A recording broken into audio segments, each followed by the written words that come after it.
자, 먼저 기자회견에 앞서서 그동안은 여러분들에게 대부분 기자회견문을 낭독해드리고 우리의 결기를 가지는 시간을 항상 가졌습니다. 그런데 오늘은 대한민국의 시국이 지금 상당히 시급한 상황이라 기자회견문을 낭독하는 것보다는 지금 현재 대한민국에 처해 있는 그 현실을 윤석열 대통령이 드러나고 시국 칼럼을 직접 한번 여러분들에게 낭독해 드리도록 하겠습니다. 오늘 이 칼럼을 들으시는 윤석열 대통령께서는 더 이상 우유부단한 생각을 접으시고 반드시 강한 세력의 말을 듣고 대한민국에 암양하는 모든 주사파, 정북좌파, 빨갱이 좌파를 모조리 다 아예 없애버리겠다는 생각으로 긴 이수신 장군보다 더 큰 칼을 뽑아주시기를 간곡히 당부드립니다. 자, 그러면 기자회견에 저와여 전국안보 시민단체 시국 칼럼을 전해드리겠습니다. 오늘 시국 칼럼의 제목은 세상이 말세로다. 질서가 무너졌다. 얼굴 두껍고 목소리 큰 놈이 장땡인 세상이 됐다. 기준이 사라졌다. 지키려는 사람보다 지키지 않는 사람들이 더 큰 소리치는 세상이 되어버렸다. 원칙이 파괴됐다. 적수 많은 쪽이 밀어붙이면 없는 법도 만들어지는 세상이 됐다. 도덕과 윤리가 붕괴됐다. 어른도 없고 상강오리는 개가 물고 간 지 오랜 세월이 지났다. 이 모든 것을 망친 운영이 바로 대한민국의 국회의원들이다. 왜냐하면 망언, 망발, 고성, 욕설, 사태질, 고소, 고발, 육박전까지 다 보여주고 있기 때문이다. 아마 올림픽 경기에서 고성, 욕설, 망언 종목이 신설되다면 예상컨대 100년 이상 대한민국 국회의원들이 금메달을 휩쓸 것이다. 그 찬란한 실력들을 22대 국회가 확실하게 보여주고 있지 않는가. 무엇보다 창피를 모르고 부끄러움을 망각하고 사는 사람들이니 국민이야 열불나고 우라통이 터지겠지만 여의도는 태평성대가 아니겠는가. 전마대왕도 부러워할 특혜가 120가지나 되니 국가와 국민이 눈에 들어오겠는가.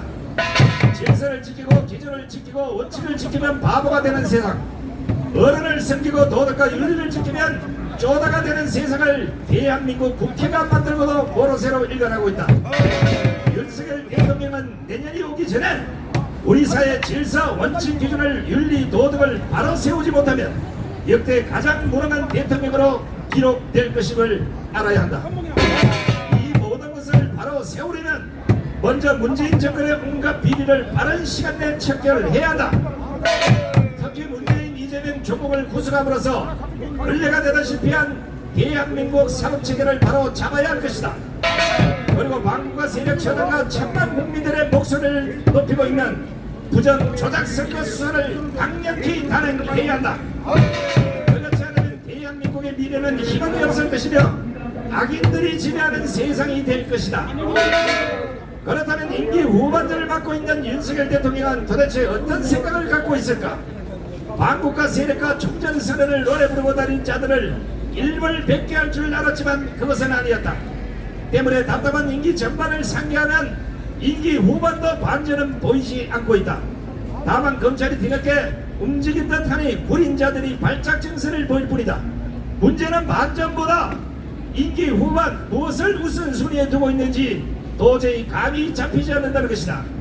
민심은 흉흉해지고 지지자들조차도 등을 돌리고 있음에도 윤석열 대통령의 한박이 없다. 민심의 호소는 변하지 않았다. 임기 시작부터 지금까지 문재인, 이재명, 조국 구속이다. 4.10 총선 이후에는 국민 주권을 도둑질한 부정조작선거 원흉들 척결이다. 그런데 여전히 윤석열 대통령은 함흥쳐서다. 문재인은 2년 반 동안 태평성대로 살도록 가만두었다. 이재명은 차고 넘치는 범죄 혐의에도 불구하고 국회로 들어가 방탄 뚜껑을 뒤집어 쓰게 만들었다. 조국은 1심과 2심 모두 징역 2년의 실형을 선고받았다. 하지만 법정 구속을 하지 않아서 정권 공격의 선두에 세워졌다.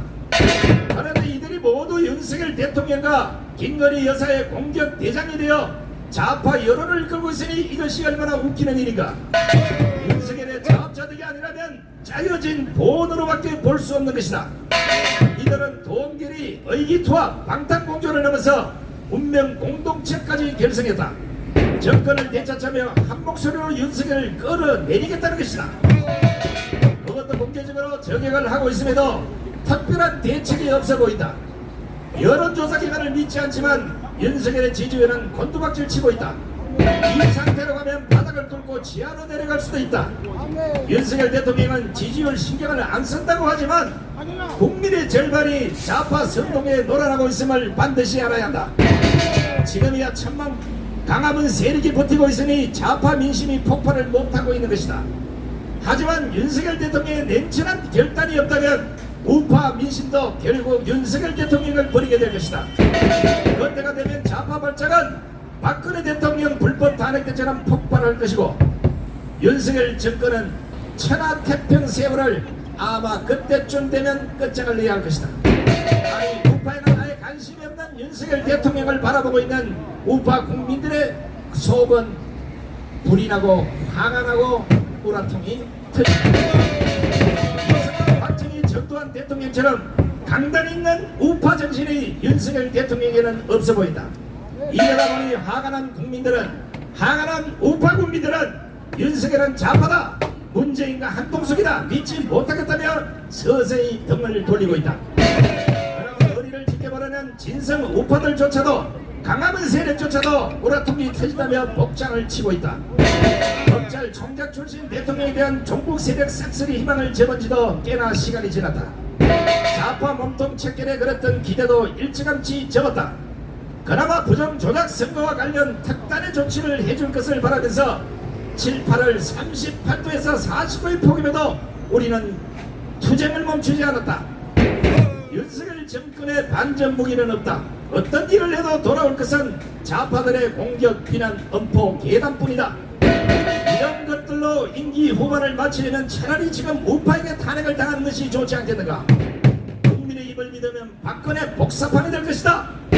한동훈부터 배신을 때릴 것이고 탄핵 동조자도 여러 나올 수 있다.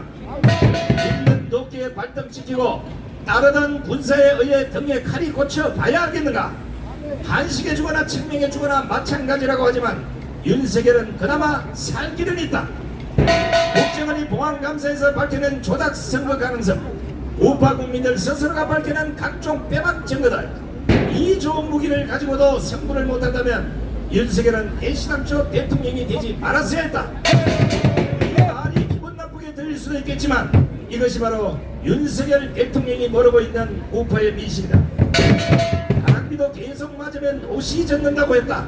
그럼에도 윤석열 대통령은 이런 비난들을 왜 자초하는지 알다가도 모를 일이다.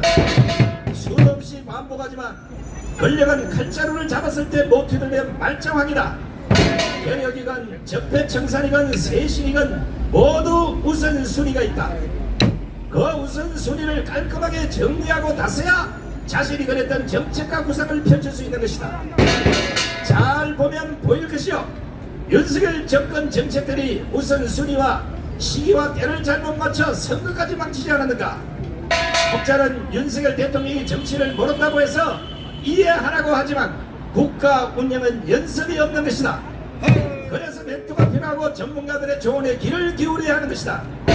물론 멘토를 잘못 만나거나 소신 없는 전문가들 이야기를 잘못 들어도 정권은 실패할 수 있다. 그런데 윤석열 주변에는 온통 좌파가 등식거리고 이미 실패한 정권의 권력자들이 윤석열을 에워싸고 있다. 지금 보시라. 싸워도 여야가 피 터지게 싸워야 할 것인데 여당은 간대언도 없고 허구한 날 대통령과 야당이 싸우는 꼴이다. 권력과 정치는 반드시 반전이 필요한 것이다. 여론을 주도하는 세력이 싸우면서 이길 수 있기 때문이다. 민주당을 비롯한 야당은 없는 것도 만들어서 국민을 선동하고 여론을 이끌고 간다. 일본 후쿠시마 처리수 선동으로 재미를 못 보니까 이재명이 순식간에 접고 좌파들의 주먹인 반일 친일 선동으로 다시 여론을 반전시키기 위해서 계엄령 계단까지 들고 나오지 않았는가.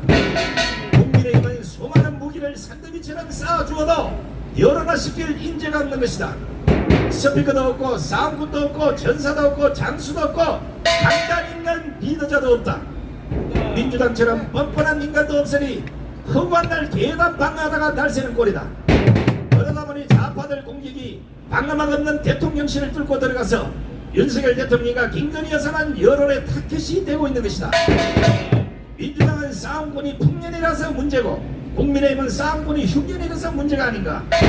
우리가 수도 없이 지적했지만 한동훈은 우파의 싸움꾼들을 공천해서 내쳤다. 그리고는 좌파들을 불러 자신의 대권가도 초병들로 다 세워놓았다. 정치 초전병 한동훈도 착각하지 마시라. 그런 작전은 아마추어들이나 하는 것이다. 기성정계는 이미 다 드러났다. 때문에 대권가도에서 중도 하차할 가능성이 매우 높은 인물이 한동훈이다. 무슨 계책을 갖고 있는지 모르겠지만 좌파와 손을 잡고 뭔가를 계획하고 있다면 일찌감치 꿈을 깨시라. 지금 우파의 대권 민심은 한동훈이 아니라 빠른 속도로 김문수로 기울고 있다는 사실을 아시라. 오늘 정치는 생물과 같다고 한다. 순식간에 민심이 바뀔 수 있음의 교훈을 우리는 여기에서 읽을 수가 있다. 이해창, 안철수, 이준석, 홍준표와 같은 전체를 밟지 않으려면 한동훈은 반드시 우파 국민들의 목소리에 귀를 기울여야 한다. 강남은 세력의 목소리에 귀를 기울여야 한다. 정강원 목사의 목소리에 귀를 기울여야 한다. 한동훈이 착각하고 있는 것 같아서 조언 하나만 하겠다. 이후 선거부터 좋은 게 좋다고 국민의힘과 국힘 후보를 이유 없이 찍는 우파의 바보들은 없을 것이다. 우파 민심은 이번 총선을 거치면서 국민의힘을 우파 정당으로 보지 않기 때문이다. 결국 윤석열이 사는 길도 한동훈이 사는 길도 국민의힘이 사는 길도 4.10 부정 조작 선거의 진실을 밝히는 것 딱 하나뿐이다. 장담컨대 이 문제를 밝히고자 목소리를 내는 정치인이 우파의 지도자가 될 것이고 강력한 대권 후보가 될 것임을 반드시 알아야 한다. 우리의 마음이 탐탁지 않다면, 아니 도저히 믿을 수가 없다면, 지금 기자회견에서 칼럼을 낭독하는 손상된 말을 믿을 수가 없다면 강화문에 직접 나와서 두 눈으로 똑똑히 보시라. 강화문에 나올 수 있는 그런 강단조차도 없다면 그 사람은 대권을 포기하시라. 결과는 좌파문의 재물이 될 것이고 본인은 감옥에 갇힐 것이 뻔하기 때문에 더 이상 우파의 실수를 줄이기 위해서도 강단 없는 지도자는 우파의 지도자가 될 수 없음을 경고한다. 2024년 9월 22일 전국안보 시민단체 시공 칼럼 대표자 일동 수락 애국 국민들 경제 충성 우야 어투